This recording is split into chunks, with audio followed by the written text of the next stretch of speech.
যখন একটি দেশ ভাগ হয় তখন শুধু দেশের ভেতরে সীমারেখা টানা হয় না, দেশভাগের ফলে আলাদা হয়ে যায় বহু পরিবার। সীমারেখা চলে আসে মানুষের চিন্তাভাবনাতেও। বর্ডারের সীমারেখা মানুষের মনে গভীর ক্ষত রেখে যায়। আজকের ভিডিওতে আমরা দেশভাগ নিয়ে 20টি অজানা তথ্য নিয়ে এসেছি, তাই এই ভিডিওটি অবশ্যই শেষ পর্যন্ত দেখুন। নমস্কার বন্ধুরা, আমি রাজু রয়েছি আপনাদের সাথে আরডিওমেন্টির আরেকটি নতুন ভিডিওতে। আর ভিডিওটা যদি ভালো লাগে ভিডিওটাকে একটা লাইক করো।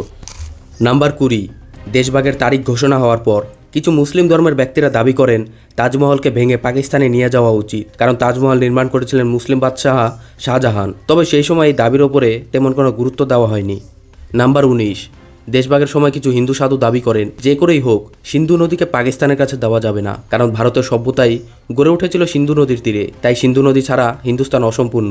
নাম্বার 18, ভারতের শেষ ভাইসরয় মাউন্ট ব্যাটেন দুটি দেশের স্বাধীনতা উৎসবে উপস্থিত থাকতে চেয়েছিলেন। এই কারণে ভারত 15 আগস্ট এবং পাকিস্তান 14 আগস্ট স্বাধীন হয়। যদি দুটো দেশের স্বাধীনতা একই দিনে হতো তাহলে তিনি দুটো দেশের অনুষ্ঠানে পৌঁছতে পারতেন না। নাম্বার 17, 1947 সালে পাকিস্তান একটি স্বাধীন রাষ্ট্রের স্বীকৃতি পেয়েছিল, কিন্তু সে সময় পাকিস্তানের টাকা ছাপানোর কোনো যন্ত্র ছিল না। 1948 সাল পর্যন্ত পাকিস্তান সরকার ভারতের নোটের ওপর নিজেদের সিলমোহর লাগিয়ে ব্যবহার করত। নাম্বার 16, একটি পরিবারে যখন দুটি ভাই আলাদা হয়ে যায় তখন বাড়ির সব কিছু ভাগ হয়। তেমন দেশভাগের সময়েও প্রত্যেকটি জিনিসের ভাগ হয়েছিল। দেশের সমস্ত সরকারি সম্পত্তি, যেমন টাকা পয়সা, চেয়ার টেবিল সব কিছু। আর এই ভাগাভাগি নিয়ে বহু তর্ক বিতর্কও হয়েছিল। নাম্বার 15, ভাইসরয় মাউন্ট ব্যাটারির কাছে কয়েকটি বহুমূল্য সোনার গাড়ি ছিল, যার মধ্যে 6টি ছিল সোনার এবং 6টি ছিল রূপোর। দুটি দেশই চেয়েছিল সোনার গাড়িগুলো এবং এই নিয়ে বহু তর্ক বিতর্কও হয়েছিল যে কে পাবে এই সোনার গাড়িগুলো। শেষে টস করে নির্ণয় করা হয় কে পাবে সোনার গাড়ি। ভারত এই টসে জিতে যায়। বর্তমানে এই সোনার গাড়িগুলি ভারতের রাষ্ট্রপতি কোনো বিশেষ কাজে ব্যবহার করেন। নাম্বার 14, দেশভাগের পর পাকিস্তানের রাজধানী ছিল করাচি। দেশভাগের প্রায় 20 বছর পর 1967 সালে পাকিস্তানের রাজধানী পরিবর্তন করে ইসলামাবাদ করা হয়। নাম্বার 13, 1948 সালে এপ্রিল মাসে ভারতের প্রধানমন্ত্রী জওহরলাল নেহরু কুরুক্ষেত্রে থাকা রিফিউজি ক্যাম্পে গিয়েছিলেন। এই ক্যাম্পটি প্রায় 1 লক্ষ মানুষের জন্য তৈরি করা হয়েছিল, কিন্তু এখানে প্রায় এসেছিল 3 গুণ মানুষ। সন্ধ্যাবেলায় সরকারের তরফ থেকে এখানে ডিজনি সিনেমাও দেখানো হতো, যেটা প্রায় 15,000 মানুষ একবারে দেখতে পারত।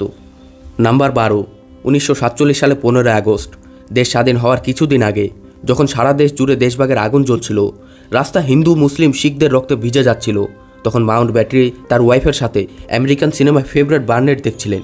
নাম্বার 11, 1947 সালে ফেব্রুয়ারিতে ব্রিটিশ প্রধানমন্ত্রী ক্লিমেট আখতালি ঘোষণা করেছিলেন 1948 সালে 23 জুন ভারত স্বাধীন করা হবে।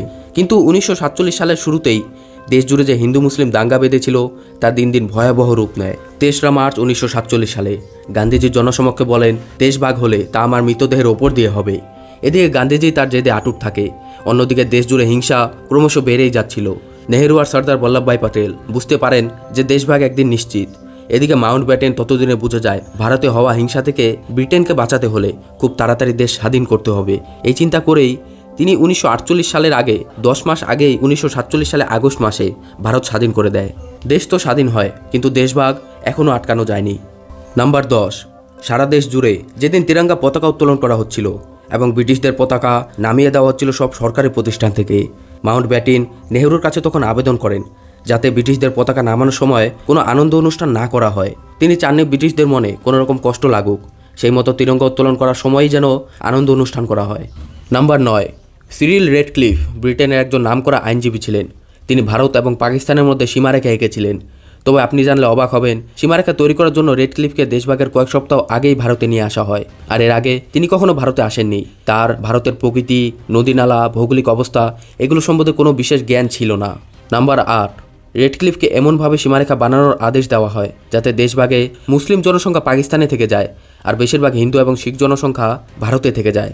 কিন্তু রেডক্লিফ যখন সীমারেখা তৈরি করে সেখানে 50 লক্ষ হিন্দু জনসংখ্যা পাকিস্তানের পাঞ্জাবে থেকে যায় আর 50 লক্ষ মুসলিম জনসংখ্যা হিন্দুস্তানের পাঞ্জাবে থেকে যায়।